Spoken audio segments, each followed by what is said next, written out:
Hey everybody, welcome to today's video. The channel's been on a little bit of a hiatus lately, but there's been plenty going on behind the scenes. So in today's video, we're going to catch up a little bit with what's been going on with the Project Ford Ranger.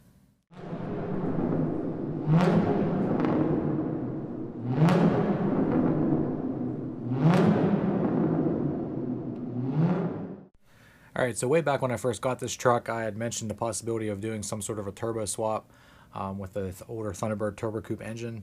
I was also exploring the possibility of a V8 swap.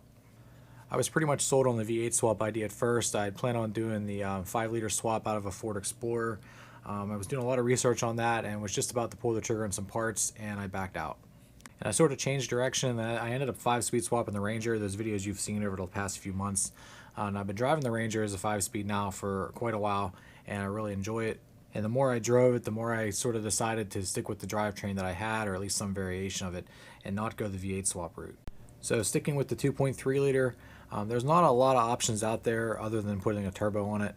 That's of course unless you want to spend a lot of money. In that case, you can pretty much do whatever you want.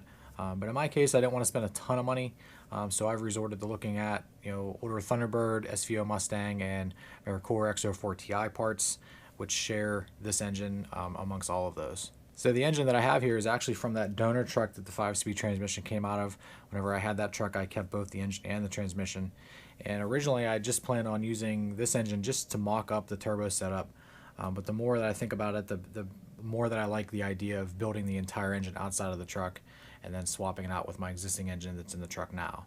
Of course, as you can see, I haven't yet torn the engine down to see what kind of condition it's in inside. It was a good running engine though. There were no issues with it when it was in the truck. It didn't smoke, it fired right up, it ran fine.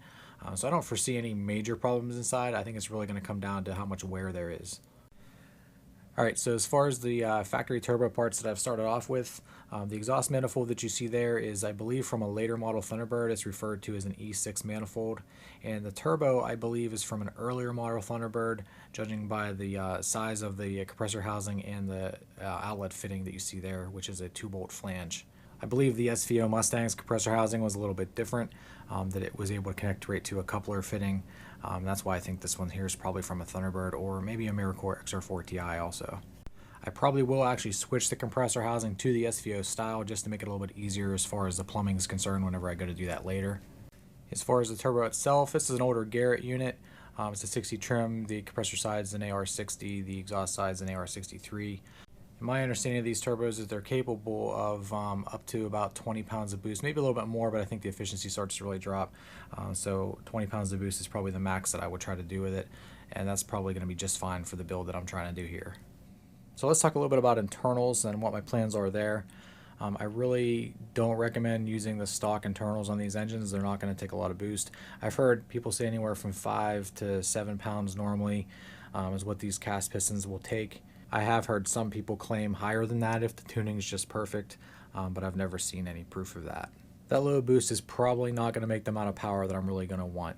So I decided that I do need to do something with the internals of the engine, but like I said earlier, I don't want to spend a lot of money on this build. So one of the options you have is to use a set of forged pistons that's out of one of the older turboed cars, if you can find them. Those are starting to get harder and harder to find. They're not made anymore. So you have to try to find a nice used set. So the problem that you might run into there though is if you're going to rebuild your engine and you need to have the cylinders bored out, factory forged pistons that are standard aren't going to work because you're going to need a piston that's going to have to account for your cylinders being bored out. Now I did pick up a set of forged pistons myself. I was able to find a nice set, but I still don't know whether I'm not going to be able to use them or not. As you can see, I haven't torn the engine down yet. So those are sort of on standby sitting here if I can use them. If I can't, then the only option is going to be for me to have the cylinders bored out and then go buy a set of aftermarket forged pistons. And that whole evolution as far as getting the machine work done to the shop and aftermarket forged pistons is going to increase the budget substantially. So I'm really hoping not to have to do that. I hope that the cylinders are in good enough shape that they don't need to be bored out, and then maybe I can just have them honed and then use the Thunderbird pistons that I bought. So time will tell on that. Once I tear this engine down and I actually measure the cylinder walls and see what we have, then I'll be able to go from there. So beyond that, there's other things to worry about, such as fuel delivery. I need to figure out what I need to do to the fuel system to upgrade it so it can meet the demands of the new engine. Then we'll go from there. And then we have other items such as exhaust fabrication and intercooler piping, all that sort of stuff that's going to need to get done. But right now we're in the early stages, so I'm still just kind of tearing down and figuring out what I need, bagging and tagging parts and things like that, just to get this project rolling. I'm really hoping to have this done in a relatively short period of time, but it's really going to come down to what I find when I tear the engine down and what that means for the budget.